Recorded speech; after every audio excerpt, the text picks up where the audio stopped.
Welcome to From Dorms to Desks, job hunting tips for those early in their careers, a podcast brought to you by College Recruiter job search site, which believes that every student and recent grad deserves a great career, and hosted by Work Defined. Join our AI co-hosts as they dive into tips, tricks, and insights that will help you land your next part-time, seasonal, internship, or entry-level job. Let's get your career started. You know, usually when we talk about a medical diagnosis, there's this expectation of extreme precision. Oh, absolutely. It feels very much like engineering, right? You break your arm, the x-ray shows that jagged white line, and the doctor just points to the film and says, there it is. Yeah, it's completely binary. The bone is either fractured or, well, it isn't. And as humans, we kind of crave that level of visible categorization. We want a clear map of the problem so we can apply a really clear linear solution. Right, exactly. But then, and this is what's so wild, you step into the world of early career development, specifically this massive debate around where we actually do our work, and suddenly that x-ray machine is just completely broken. Well, shattered. The professional landscape right now is incredibly murky. It really is. If you were staring at two different job offers right now, fresh out of college with a crisp new degree, the map is anything but clear. On one hand, you have an offer that lets you, work from your couch, in your favorite sweatpants, avoiding the morning rush hour traffic entirely. Right. But then on the other hand, you have an offer that demands you put on hard pants, pack a lunch, and commute into a physical building. And this isn't just a minor lifestyle preference anymore. I mean, it is a fundamental divergence in how we structure the on-ramp for the modern workforce. Yeah. The internet is entirely polarized on this. Half the commentators out there argue that the traditional office is a dinosaur, while the other half, they insist that remote early career workers are completely disconnected and essentially stalling their development. Which is why we're here. Today, our goal is to cut straight through that noise. We are taking a deep dive into an incredibly detailed exploration of early career work models. And we're doing this as a special crossover, specifically adopting the framing of an episode of the High Volume Hiring podcast by College Recruiter, diving exclusively into their recent deep dive article on this exact topic. It's a fantastic lens to view this through. We're looking at the data, the expert insights, and the actual real-world outcomes of these differing environments, especially when it comes to high-volume hiring and talent acquisition. Okay, let's unpack this. Because the core dilemma is something that feels very personal to anyone trying to navigate their first few years in any industry. And what strikes me immediately from our source material is the assertion that the where of your first job actually matters just as much as the what. It's not just about commute time. What's fascinating here is that this isn't a one-size-fits-all answer. It's a deeply strategic choice. The physical or digital location of your early career dictates how you learn the unwritten rules of professional life. The unwritten rules, yeah. Exactly. It shapes the network of people who actually recognize your face and your work ethic. So if we look at the argument for the traditional physical office first, we need to establish what I would call the baseline of faster maturity. Okay, faster maturity. Right. And Nick Nisimoff, the founder of First HR, he presents a fairly uncompromising stance on this. He argues that when you are just starting out, the absolute most valuable thing you can gain is not technical skill. Wait, really? Let's test that premise because that sounds completely counterintuitive to me. I know it does. I mean, if you just spent 4 years in university or, a specialized boot camp, learning a very specific technical skill, let's say Python programming or financial modeling, isn't your first job entirely about proving and refining that exact technical skill? That is the assumption most new grads make. And it's exactly what Anisimov is challenging. His point is that the real learning happens in everything that surrounds the technical execution. The soft skills. The soft skills, yes. Mm-hmm. How do you communicate with a team that is running behind deadline and deeply frustrated? How do you read the micro-expressions in a room during a tense budget meeting? Oh, that's tough to do on Zoom. Exactly. How do you navigate a professional disagreement without burning a bridge? He argues that these nuanced human interactions are fundamentally tied to physical presence. You just can't master them through a screen. He actually phrases it quite bluntly in the article. He says, comfort is not what you need right now. Growth is. Which is a direct challenge to the appeal of the remote work lifestyle. I mean, he's pointing out that a junior employee working from their living room mostly just sees tasks on a screen.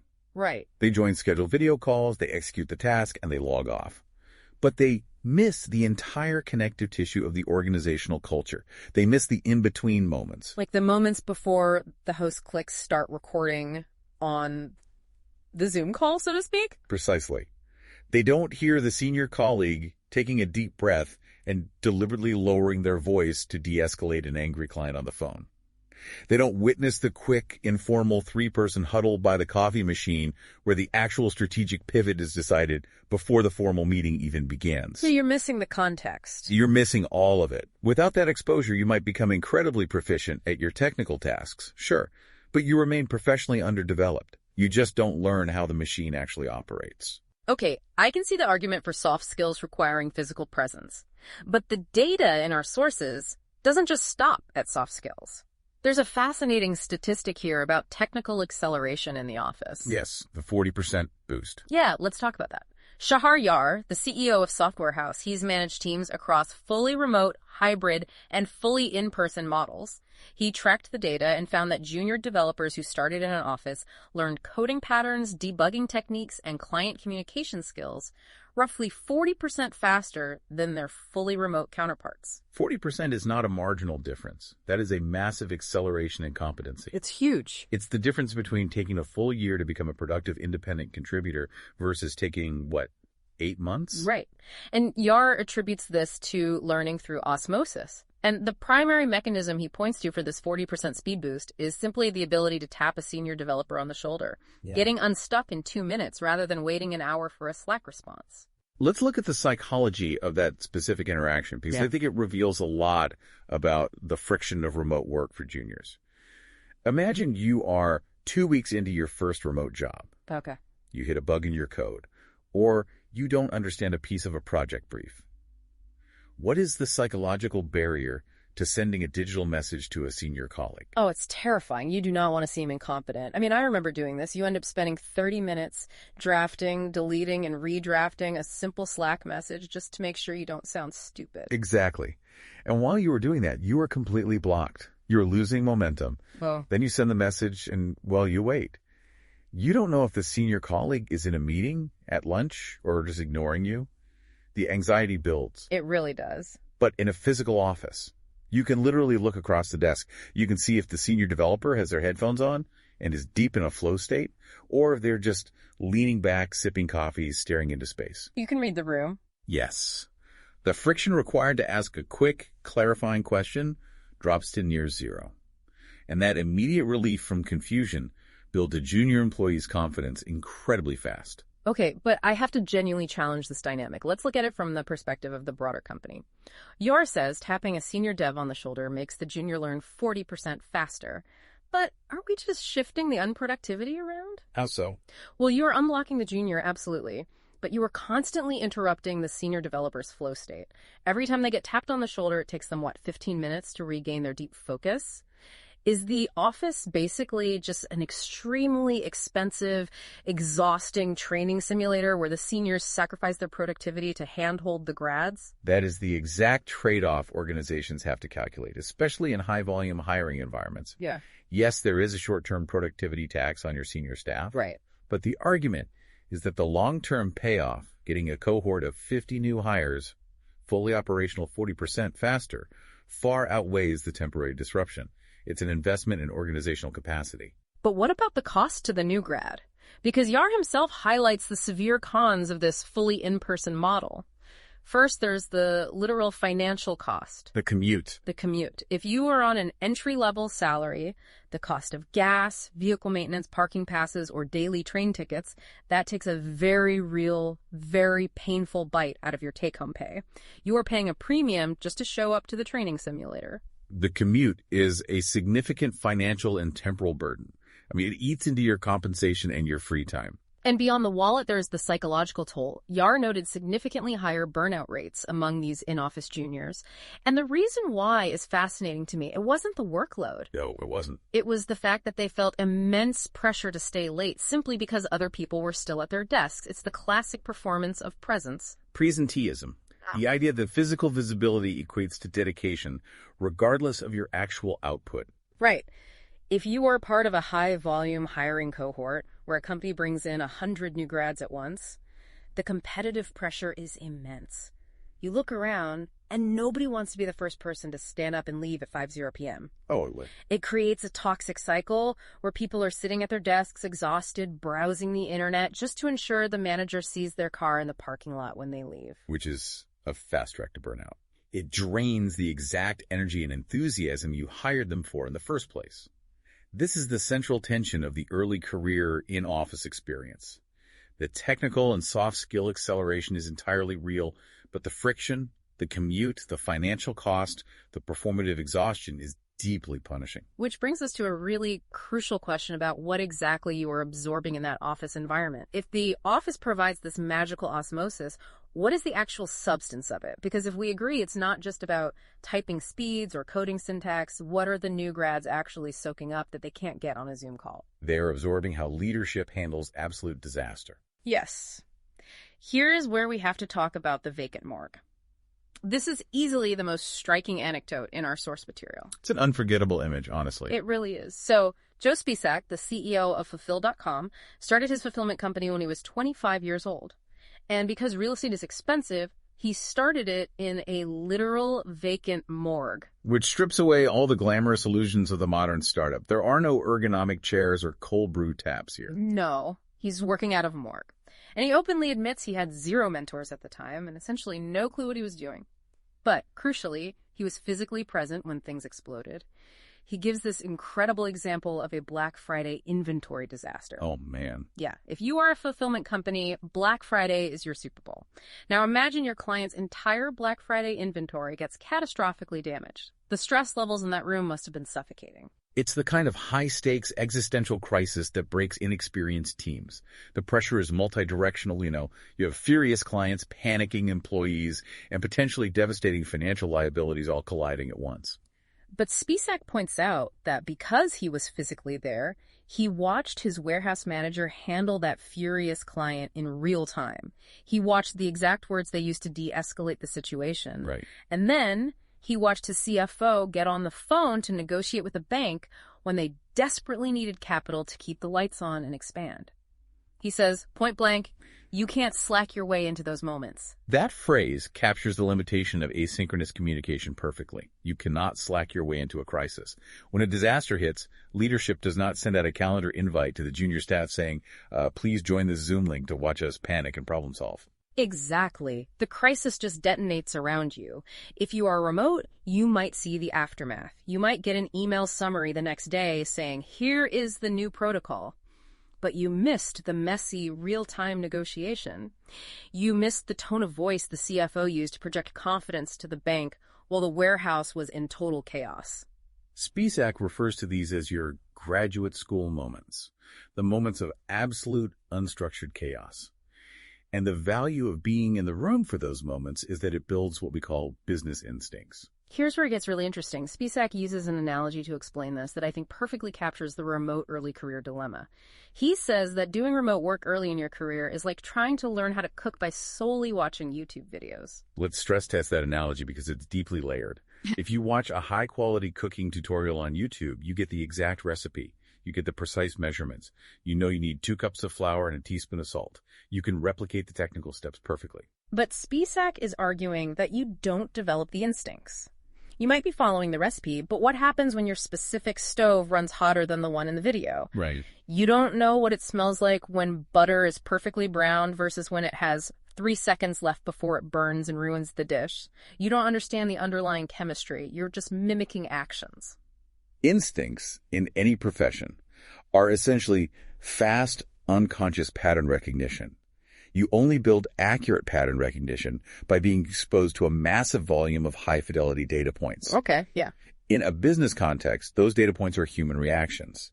It's the subtle shift in a client's posture when a price is quoted. It's the nervous energy in the room when a product launch fails. You simply cannot absorb those multidimensional data points through a compressed 2-dimensional video window or a text-based chat thread. The bandwidth of human interaction is too severely limited. You have to be in the room breathing the same stressed-out air to build the culinary instinct to save the sauce when it breaks. But I want to make sure we aren't painting Spisak as some rigid traditionalist who demands everyone be chained to their desk from 9 to 5. He actually pushes back on that completely. He calls the 5-day-a-week mandatory in-office schedule outdated theater. Which aligns perfectly with our earlier discussion about the toxic performance of presence. He recognizes that forcing people to sit in a chair just to be seen is counterproductive. Right. He explicitly says he doesn't care if an employee decides to work from their couch on a Thursday as long as they were physically in the conference room on Tuesday when the team was mapping out the Q3 strategy. It's about being strategic. Exactly. The underlying lesson here is about the strategic deployment of your physical presence. It's not about being there all the time. It's about being there for the high leverage moments. Be there for the strategy mapping. Be there for the vacant morgue chaos. Because as Spisak warns, promotions and opportunities go to people who are trusted, and trust is built exponentially faster when you are visible during critical, high-stress moments. His quote on this is pretty stark. He says, "Out of sight isn't just out of mind, it's out of consideration." That is chilling. If you are a new grad banking on a fully remote role, that sentence should give you serious pause. It brings us directly to the reality of the fully remote path. If visibility is so incredibly vital, if missing the chaos means you are entirely out of consideration for advancement, is fully remote work just a complete career killer for someone in their 20s?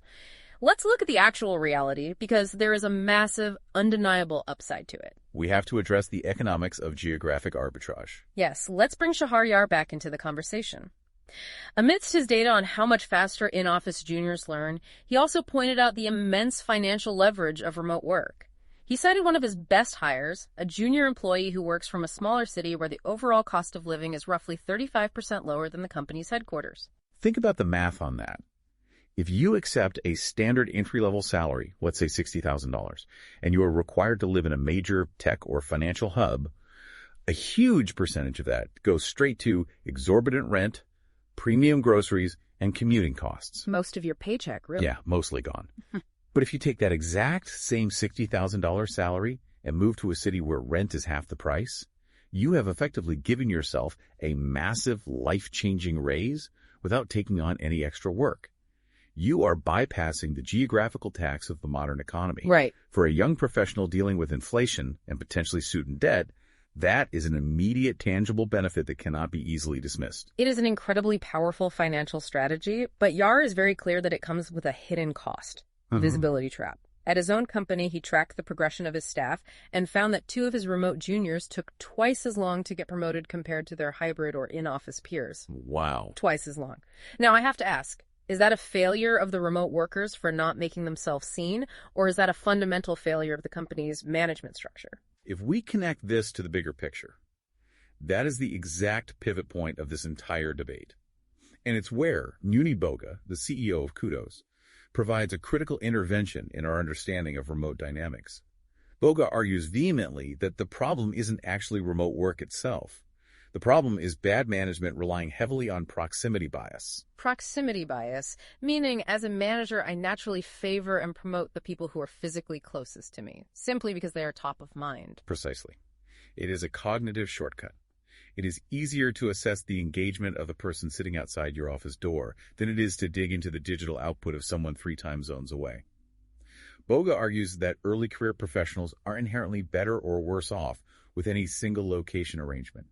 Their success hinges entirely on whether they are in an environment where managers consistently and systematically recognize contributions, regardless of where the work is performed. Boga introduces a really important distinction here that we need to unpack: the difference between what we might call accidental visibility and systematic visibility. Are you looking for a podcast that talks about humanity as well as human resources?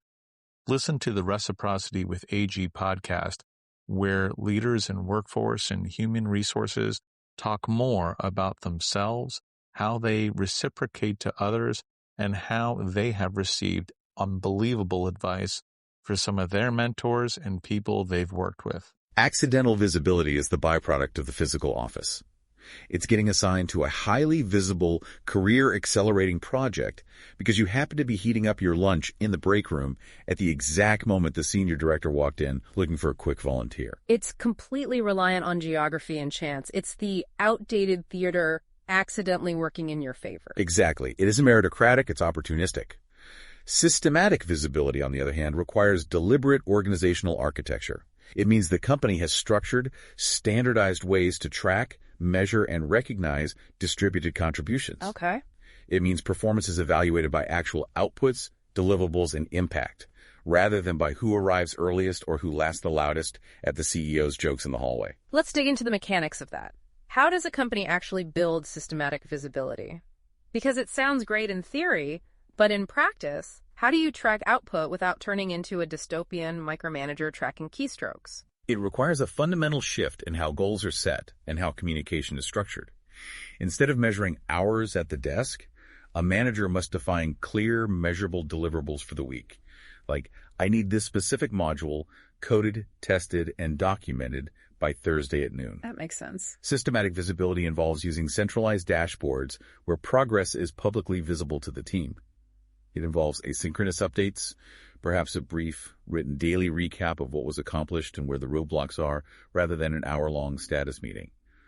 Boga notes that in working with organizations across 140 countries, early career employees absolutely thrive in fully remote settings, but only when this specific management architecture is aggressively maintained. And conversely, Boga points out the danger of the office. People can actually stagnate in a fully in-person environment if that recognition system is broken. If a manager simply assumes that because you're sitting at your desk for 9 hours a day, you must be performing at a high level, they might never actually scrutinize the quality of your output. Presence does not equal performance. Relying on accidental visibility is a massive risk for both the employee and the employer. So let's make this actionable. If you're listening to this right now and you are actively applying for jobs or evaluating offers, how do you navigate this landscape?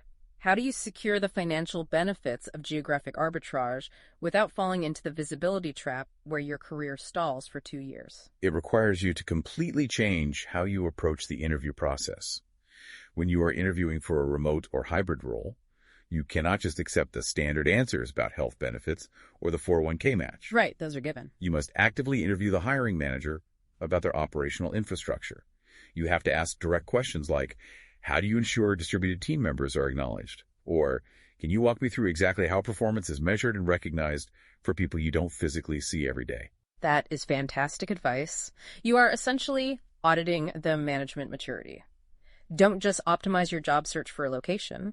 Optimize for an organization that has built a robust system for systematic recognition. If you ask that question and the manager stumbles, or if they offer a vague answer like, well, we just try to keep in touch on Slack and do a weekly Zoom sync, what should the candidate do? You should run. Yeah. Because your career will absolutely stagnate in that environment. Mm-hmm. They haven't built the architecture for remote success. They are simply tolerating remote work because the labor market forced them to. Right. You need an employer who has deliberately engineered their culture for distributed impact. All right, we spent a lot of time looking deeply at the employee's perspective. The friction between the osmosis of the office, the burnout of presenteeism, the financial lure of remote work, and the dangers of proximity bias. But let's look at this from the other side of the table. Okay. If I am an HR director tasked with high-volume hiring, say I need to onboard 50 recent grads this quarter, how am I designing these work models to actually keep these people? Because recruiting 50 people is incredibly expensive, but losing them 6 months later because of burnout or stagnation is catastrophic. Retention is the ultimate metric that keeps talent acquisition executives awake at night. The cost of turnover in early career cohorts is staggering, not just in recruitment dollars, but in lost institutional knowledge and team momentum. Let's go back to Shaharyar's data from Software House. When he was experimenting with these models, he found what appears to be a golden ratio for high-volume retention. By transitioning his teams to a hybrid model, specifically 3 days in the physical office and 2 days remote, his early career retention rate jumped from 65% to 88% over a 2-year period. Going from a 65% retention rate to 88% in the notoriously fluid early career demographic is an astonishing operational achievement. It completely stabilizes the workforce. Let's really break down the mechanics of why that specific 3-to-2 ratio seems to act as the perfect sweet spot for mass hiring early career talent. Why does it work so flawlessly? Because it is a highly sophisticated structural compromise that directly addresses the two opposing psychological forces we've been dissecting. The 3 days in the office provide the necessary osmosis acceleration. Yeah. It forces the junior employee out of their comfort zone and exposes them to the vacant moored chaos. Right. It ensures they are present for the strategic meetings, it facilitates those low-friction shoulder taps, and it builds the baseline trust and business instincts required for long-term advancement. It satisfies the organizational need for cohesive culture. And what role do the 2 remote days play? They act as the critical pressure release valve. They provide the couch and sweatpants recovery time. Those 2 days completely mitigate the burnout risk caused by the toxic performance of presence. By legally mandating 2 days away from the office, the company essentially gives the employee permission to drop the performative aspect of their job. They get the high-intensity social and professional learning, followed immediately by deep, focused, unbothered execution time. It's treating the corporate employee almost like a high-performance athlete. You schedule high-intensity interval training, the office days, followed by mandatory structured recovery days. It prevents the muscle from tearing entirely. That is an excellent way to frame it. It manages cognitive load in a sustainable way. But the physical schedule isn't the only lever HR departments are pulling to retain this high-volume talent. We have insights here from Christina Amiot, the president of Inform HR. She points out that early career candidates are landing roles faster and staying longer by targeting companies that offer something she specifically defines as human flexibility. Human flexibility. I think that is a vital distinction from the generic term remote work. Remote work just describes a location. Human flexibility describes a philosophy of management. Exactly. She defines it as the ability to manage the inevitable demands of simply being a human being. It's the freedom to step away for a mid-morning medical appointment or to run a necessary personal errand without facing the subtle retribution or side-eye that is so common in rigid in-person settings. It's an employer acknowledging that life does not pause between 9 and 5. When an employer removes the punishment for living a normal life, they build an incredible reservoir of goodwill and loyalty. It shifts the entire psychological dynamic from a transactional, surveillance-based relationship, I am paying for 8 hours of your physical presence in this chair, to a mature, output-based partnership. And when we talk about building loyalty to prevent turnover, Amiot drops an absolute bombshell statistic regarding specific perks.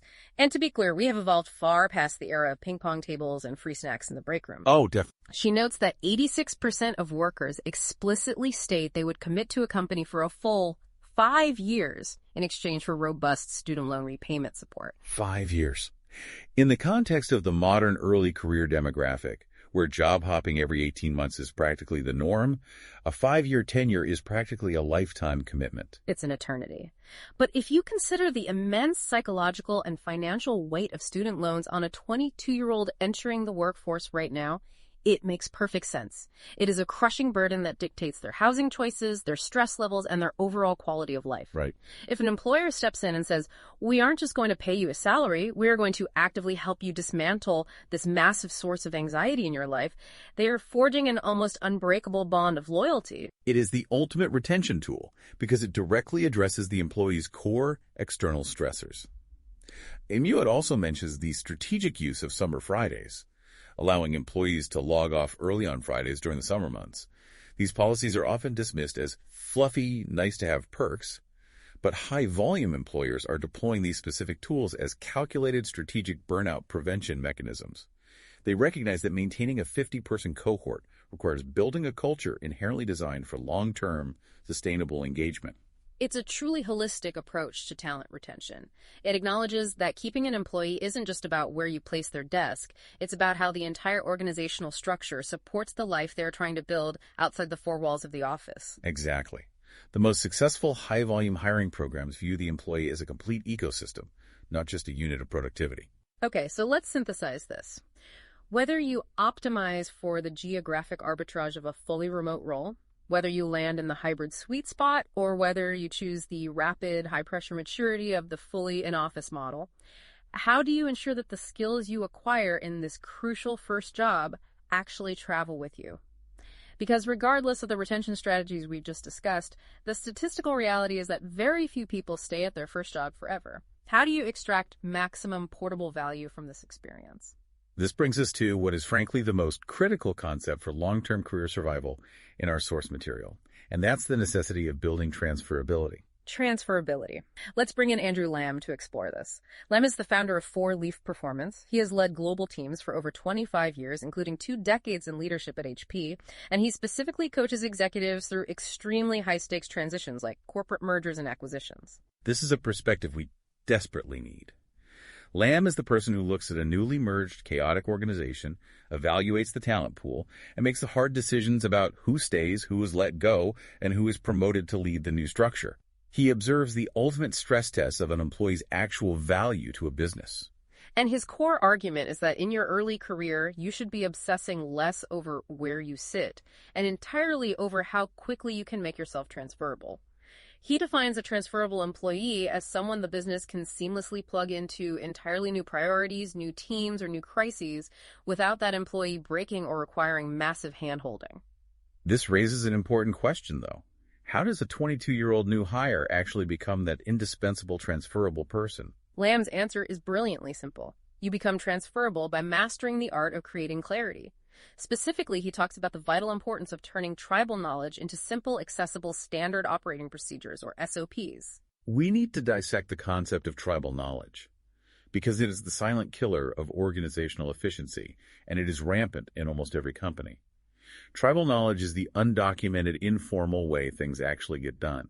It's the reality that Bob in accounting is the only person who knows the specific formatting rules for the end-of-month report. But those rules only exist in Bob's head. Right. If you don't ask Bob, you're out of luck. Exactly. It's how a team navigates a clunky software platform using a series of workarounds that nobody ever wrote down. And the massive risk is that when Bob takes a vacation, or when Bob leaves the company, or when a merger happens, that crucial operational knowledge simply vanishes into thin air.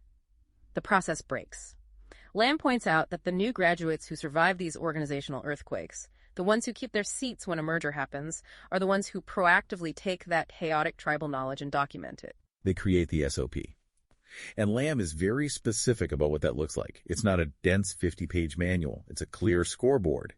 It explicitly defines the inputs required, the expected outputs, the specific owner of the task, and the hard due dates. It sounds so incredibly basic. Writing down who does what and when, it borders on boring.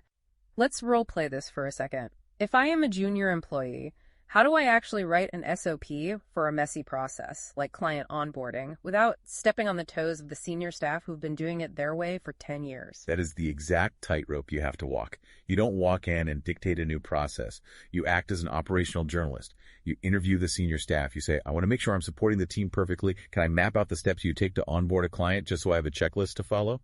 You document their chaotic genius into a clean one-page plan. You organize the inputs, outputs, and owners.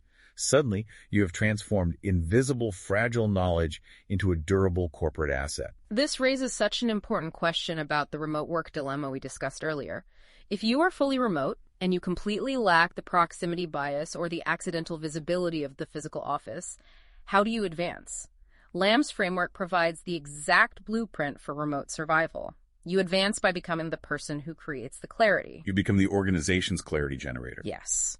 If you are the remote worker who can sit quietly on a chaotic hour-long Zoom call where 5 different directors are arguing over strategy, and then 30 minutes later you circulate a crystal clear one-page execution plan that defines the measurable 90-day priorities and who owns each step, you instantly become indispensable. It doesn't matter if you live in a different time zone. You are the cure for their confusion.